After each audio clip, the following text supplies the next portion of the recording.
Notre premier invité est avec nous, Michel-Pierre Bounache, maître Michel-Pierre Bounache. Bonjour, merci d'accepter l'invitation de Radio et Télémétropole. Bonjour Wendell, bonjour à tous les auditeurs de Radio Télémétropole. Ce matin, c'est un plaisir pour moi de participer et de l'émission Le Point. Et Michel-Pierre Bounache, l'ancien Premier ministre Laurent Salvador Lamothe décide de se porter candidat à la présidence. Est-ce qu'effectivement, vous lui avez donné le conseil? Est-ce que toutes les conditions sont réunies pour qu'il se porte candidat à la présidence? Bon, nous sommes avant tout des démocrates et des républicains. Démocrates, parce que nous croyons dans le suffrage universel. Nous savons qu'au niveau de la démocratie, c'est le peuple qui décide qui doit être président ou pas. Nous sommes des républicains, c'est-à-dire respectueux des lois de la République, respectueux des institutions de la République. En l'occurrence, l'ancien Premier ministre, Laurent Salvador Lamothe, remplit toutes les conditions pour se porter candidat à la présidence. Maintenant, il appartiendra à la population, au peuple, de décider qui sera le prochain président d'Haïti. Vous avez dit, et vous avez pesé aussi vos mots, toutes les conditions sont réunies. Est-ce qu'aussi toutes les exigences légales sont réunies? Bon, si nous tenons compte du décret électoral et si nous tenons compte de ce que le décret électoral vise, par exemple, nous pouvons citer la Convention américaine des droits de l'homme, ratifiée par Haïti le 14 septembre 1977, et en son article 23, qui parle des droits politiques, qui nous dit ceci: tous les citoyens doivent jouir des droits et facultés ci-après énumérés. 1. De participer à la direction des affaires publiques, directement ou par l'intermédiaire de représentants librement élus. 2. D'élire ou d'être élu dans le cadre de consultations périodiques tenues au suffrage universel et égal et par scrutin secret garantissant la libre expression de la volonté des électeurs.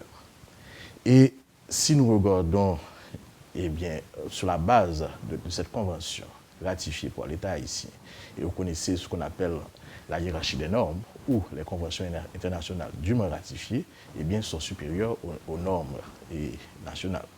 Donc, si nous regardons encore le décret électoral, et regardez bien, on a parlé de décret électoral et non pas de loi électorale. Pourquoi on parle de décret?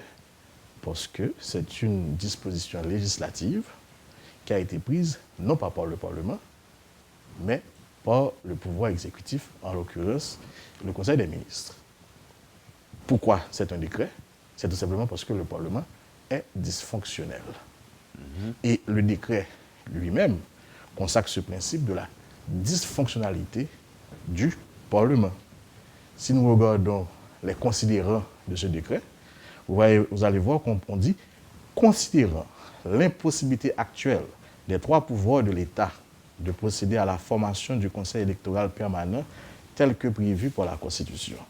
Il y a un autre considérant qui nous dit « considérant le dysfonctionnement temporaire du pouvoir législatif et qui a lieu pour le pouvoir exécutif de prendre un décret relatif à l'organisation des prochaines élections ». Donc le décret électoral lui-même constate, tout comme le peuple, tout comme toute la population, que le Parlement est dysfonctionnel. Donc, basé sur ce principe, le Parlement étant dysfonctionnel, il y a des formalités qui sont impossibles à accomplir. Donc là, vous faites allusion à la théorie des formalités impossibles. C'est un principe consacré par la jurisprudence, consacré par la doctrine également, et qui est respecté dans tous les pays au monde. Donc là, vous êtes en train de nous dire, même si les conditions sont réunies, mais le certificat de décharge n'est pas là. Et la loi et la Constitution prévoient que c'est le Parlement qui donne décharge. Et dans ce même décret électoral, il est prévu une exception. L'exception, on retrouve cette exception à l'article 243-1, où il est dit « Le Premier ministre et les membres du gouvernement de consensus qui n'avaient pas démissionné dans les 30 jours suivant la publication du présent décret ne peuvent participer aux prochaines élections. » Ce qui signifie implicitement que si le Premier ministre ou tout membre de ce gouvernement donne sa démission 30 jours après la publication du décret, ils sont en mesure de participer aux élections. Or, comme je viens de le souligner tout à l'heure, ministre ou ancien Premier ministre ont besoin de décharges. Décharges qui doivent être données par le Parlement. Vous n'êtes Donc, pas le en train de Parlement nous... est dysfonctionnel. Vous n'êtes pas en train de Donc, nous dire que... on ne peut pas être puni pour avoir obéi à la loi. Vous n'êtes pas en train de nous dire, Maître Bounache, que le Premier ministre, l'ancien Premier ministre Laurent Salvador Lamotte n'a rien en main? Dans un état de droit, eh bien, les principes de droit doivent être respectés. Et Haïti a voté a signé des conventions internationales, des traités internationaux. Et bien, Haïti a des lois et des constitutions, ça va être respecté. Le principe qui est établi ici et qui a déjà été respecté dans tous les processus électoraux précédents.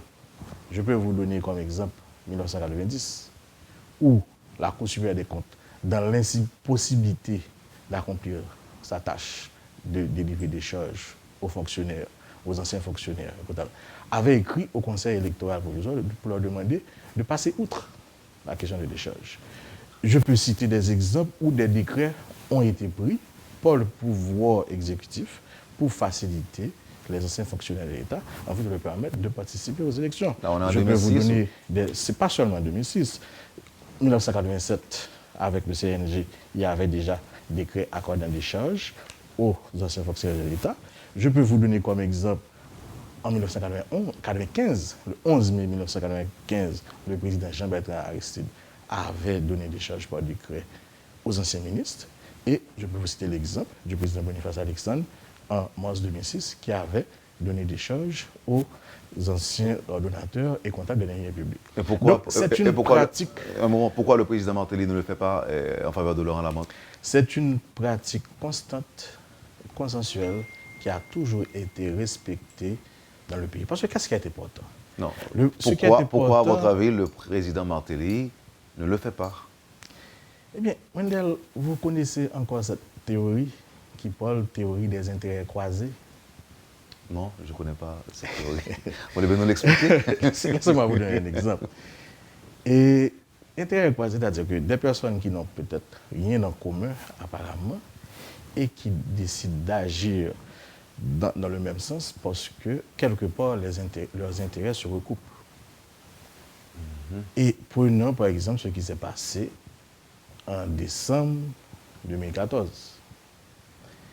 Quel rapport il y a entre communauté internationale, opposition politique, pouvoir exécutif, présumé gang criminel et une bonne partie également de la communauté des affaires?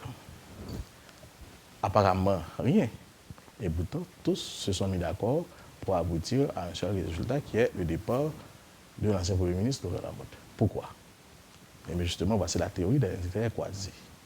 Une partie de la communauté internationale, la MINUSTAH, a intérêt à prouver que la MINUSTAH n'est pas un échec. Pour prouver que la MINUSTAH n'est pas un échec, c'est arriver à une alternance politique.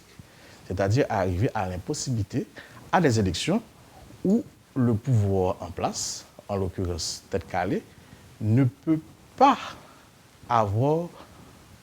se reproduire au pouvoir. C'est-à-dire où assurer l'échec du pouvoir Tête Calée aux élections présidentielles. Et ça va être présenté au niveau de la communauté internationale comme un succès de la MINUSTAH. Si Haïti est stabilisé, la MINUSTAH peut partir parce que nous avons réussi deux alternances. Alternance Préval Tête Calée et alternance Tête Calée et autres. Voici l'intérêt pour la communauté internationale. Est-ce qu'on peut parler de complot, non? À votre avis? Mais c'est ce que je suis en train de vous expliquer. Quel intérêt pour la classe politique traditionnelle?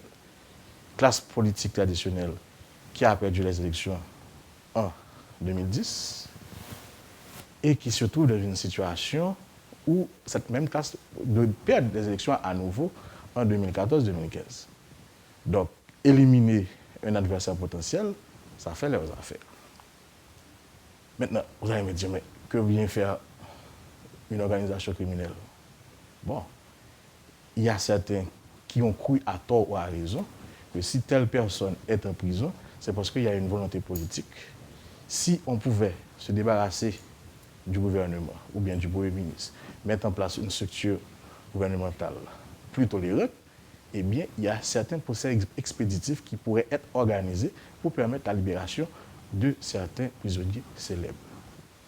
Autre intérêt. Mais les acteurs sont... Maintenant, quel intérêt d'autres entités politiques, secteur des affaires ou autres, bon, qui n'ont jamais digéré, je dirais, la victoire de Tête-Calais, qui rêvent de revanche politique, eh bien, c'est bien de manipuler le pouvoir exécutif, leur faire comprendre qu'il est dans leur intérêt de perdre le contrôle du pouvoir et leur assurer ainsi une certaine sécurité après les élections. Donc, vous voyez ce qu'on appelle théorie des intérêts croisés, c'est-à-dire que des entités qui apparemment n'ont rien en commun se retrouvent sur un seul point. Et à ce moment-là, ils convergent leurs forces et prennent des décisions. Alors, le problème, c'est que ces mêmes acteurs sont encore là. Ils ont souhaité le départ de Laurent Lamotte comme Premier ministre, mais aujourd'hui, Laurent Lamotte, candidat à la présidence, comment va-t-il s'y prendre pour faire face à ces mêmes acteurs qui sont là et Dieu seul sait s'ils n'ont pas donc le contrôle du BCEN ou bien du BED ou encore du CEP? Toute bataille qui a pour base les principes de droit, les principes de liberté fondamentale, les principes démocratiques, toutes ces batailles-là valent la peine d'être menées. C'est pour le bien de la population, c'est pour l'avenir d'Haïti. Et tout homme politique, tout citoyen patriote doit se mettre dans cette bataille. Mais les autres pour candidats, faire respecter les autres candidats universel. vont dire la même chose, Maître Brunache. C'est-à-dire? En réponse à ce que vous venez de dire, que c'est à raison de mener cette bataille, eh bien, eux aussi, ils vont mener une bataille pour remporter les élections. Absolument. Eh bien, respectons la volonté de la population. Allons tous à hommes égaux devant la population et demander leur vote. C'est ça le principe démocratique. C'est ça le suffrage universel. Chaque homme, un vote. Alors, permettez que je revienne sur une question que je vous ai posée tantôt, Maître Brunache. Est-ce que nous savons bien que le Parlement n'existe pas, en fait, dans son entièreté, n'existe pas, et c'est la seule entité qui est habilitée à délivrer un certificat de décharge. Je viens vous donner des exemples. 1990, oui. 1995, 2006 et 2010 également. 2010, qu'est-ce qui avait été retenu par le CEP? Eh bien, tout simplement, c'est la doctrine dite de la théorie des formalités impossibles. Et c'est ainsi que Jacques-Édouard Alexis, ancien Premier ministre, c'est ainsi que Yvon Neptune, ancien Premier ministre, et d'autres personnalités d'envergure ont pu participer aux élections. Ce qui a été fait à 4, 5, 6 reprises, pourquoi ça ne peut pas être fait aujourd'hui? Pourquoi? Non, est-ce que, par exemple, Thierry Maillard-Paul s'était présenté au BED de l'Ouest 1, il affirme en tant que candidat être détenteur d'un document. Est-ce que le Premier ministre Lamotte n'a rien en main? Vous savez que dans un état de droit, justement, la souveraineté appartient à la population.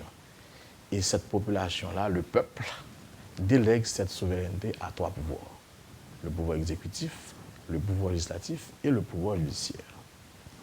Et comme je viens de le démontrer ici, le pouvoir exécutif, en l'absence du Parlement, n'est-ce pas, c'est au niveau du Conseil des ministres. Et enfin, le Conseil des ministres, maintenant, a le pouvoir de légiférer. Ce n'est pas une invention haïtienne, partout à travers le monde. En l'absence du pouvoir exécutif, en l'absence du pouvoir législatif, c'est le pouvoir exécutif qui légifère. C'est un principe consacré. C'est pourquoi que nous avons le décret électoral. C'est pourquoi que nous avons un budget rectificatif, parce que ce principe-là est accepté à travers le monde. En l'absence du pouvoir législatif, c'est le pouvoir exécutif qui légifère. Mais maintenant, si le pouvoir exécutif, pour des raisons politiques, décide d'écarter volontairement et injustement tous ceux qui s'étaient sacrifiés pour, à un moment ou l'autre de leur vie, de rendre service à la population, et ce n'est pas seulement le cas de Thierry Maillard-Paul, ce n'est pas seulement le cas de Laurent Lamotte. Moi, je pense à un de vos co-régionnaires dans le Sud-Est, l'ancien ministre Mathurin. Je pense à d'autres anciens ministres sous le gouvernement Lavalas. Je pense à tous ceux-là qui sont privés de leurs droits politiques et de leurs droits civils. C'est une grave violation des droits humains et cette violation là est inacceptable pour toute société. Donc à ce moment-là, le citoyen n'a d'autre recours que le pouvoir judiciaire. Alors je pourrais garder cette information à moi, mais comme c'est public, je vais vous demander une réaction. Et, alors il y a Guillaume TV qui vient de partager avec ses contacts une information où il parle d'opération de falsification de rapports à la Cour des comptes. Est-ce que vous êtes au courant de cette information? Donc, ma première réaction serait de dire d'abord, que... est-ce que vous êtes au courant? Bon, et comme vous, je l'ai lu. Ma première réaction serait de dire que c'est impossible. Parce que le décret, justement, la procédure des comptes est régie par un décret, pris en 2005, et bien établit les responsabilités de chaque entité à l'intérieur de la Cour supérieure des comptes. Au niveau de la Cour supérieure des comptes, l'entité qui est chargée des audits des gestionnaires et des fonds publics, c'est ce qu'on appelle la direction des apurements des comptes, où des auditeurs vont des administrations publiques, font des audits de manière indépendante, et ensuite, une fois terminé, rédigent le rapport, signent et envoient au président de la Cour des comptes, qui lui-même n'a rien d'autre à faire que de mettre une lettre de couverture et, dans le cas où il s'agit de ministres ou d'anciens ministres, d'envoyer au Parlement. Donc, en aucun cas, un président de la Cour des comptes ne saurait intervenir dans la rédaction d'un rapport relatif à un ministre ou à un ancien ministre. Le cas échéant? Le cas échéant, ce serait une grave, très grave violation des lois de la République. Et vous auriez insinué que ce serait une démarche intéressée? Bon, ce serait définitivement une démarche intéressée, mais je dois quand même vous dire que, et en tant que conseiller juridique du Premier ministre Laurent Lamotte, je ne suis pas inquiet. Parce que l'audit a été mené de manière transparente. Et qu'est-ce qu'un audit? C'est de constater est-ce que les dépenses effectuées durant la période de gestion de tel ministre ou tel ancien Premier ministre, est-ce que les normes et procédures ont été respectées? Donc, est-ce que vous vous sentez, est-ce que au niveau du camp Lamotte ou encore au niveau de l'équipe Lamotte, est-ce que vous vous sentez armé, suffisamment bien armé pour mener cette bataille? Nous nous sentons confortables parce que, eh bien, le rapport d'audit terminé il y a quelques jours ne révélait que quelques irrégularités mineures, n'est-ce pas, et qui datent d'avant la période de gestion de Laurent Lamotte. Nous avons un cas, par exemple, où une société fonctionnant dans le pays depuis 2003, qui a eu des contrats avec toutes les entités de l'État de 2003 à 2015, et qui récemment encore vient de renouveler son contrat approuvé par l'actuelle composition de la Cour supérieure des comptes, parce que cette société, pendant la période du journée, a perdu un papier important de son autorisation de fonctionnement, on a mis, je parle de la société IBDR, on a mis ça comme irrégularité pour le Premier ministre Laurent Lamotte. Donc, ok, c'est tout à fait normal, les auditeurs ont fait leur travail, mais n'importe quelle entité peut comprendre que ceci ne peut pas être imputable au ministre de la Planification. Donc, il y a d'autres exemples. Tout le monde sait que le pouvoir exécutif utilise des hélicoptères, que le président de la République se déplace à travers tout le pays et le plus souvent en hélicoptère, et il y a un contrat de service pour ces hélicoptères-là. Donc maintenant, contrat qui a été signé d'ailleurs en 2011 par un ancien ministre de la Planification, en l'occurrence RVD, et qui a été renouvelé et par la suite, le public peut constater que les hélicoptères sont là et les hélicoptères rendent leur service. Maintenant, dire que ce contrat-là a été signé parce qu'il n'y avait pas d'appel d'offres, alors qu'en 2011, il y avait un appel d'offres, prendre ça comme irrégularité mineure, mais c'est tout à fait normal. L'essentiel, c'est que le portefeuille géré au niveau de la planification était de 17 milliards de gouttes. Et le principe, c'est que s'il y a moins de 5% d'irrégularité, eh bien, le rapport est favorable. Donc, à mon avis, vous savez que d'après la Constitution, la Cour supérieure des comptes exerce un contrôle a posteriori sur les dépenses publiques. Et il est fait, c'est le devoir de la Cour des comptes, n'est-ce pas, de vérifier chaque année, n'est-ce pas, la régularité des dépenses. Maintenant, si la Cour des comptes n'a pas fait son travail en 2011, 2012, 2013, 2014, eh bien, on ne peut pas rendre le ministre responsable des défaillances de la Cour des comptes. De toute façon, nous sommes sereins, n'est-ce pas? Et cette manœuvre désespérée, si c'est vrai, eh bien, démontrait quand même qu'il y a des... Laissez-moi écarter cette possibilité parce que le docteur Saint-Paul, quand même, un ancien député qui a fait des études sérieuses, qui est un personnage important, je ne pense pas qu'il irait à s'abaisser à falsifier un rapport. Laissez-moi écarter ça d'un revers de main. Merci infiniment, Michel Pierre-Bounache. Nous étions très contents d'avoir la possibilité de vous parler, de vous accueillir sur le plateau de la rubrique Le Point de Radio et Télémétropole. Merci infiniment. Merci Wendell, ça a été un plaisir pour moi de retrouver les plateaux de Radio Télémétropole et je reste entièrement à votre disposition pour toutes vos questions. Merci. Okay. Michel Pierre-Bounache, conseiller juridique de l'ancien Premier ministre Laurent Salvador Lamotte, actuel candidat à la présidence.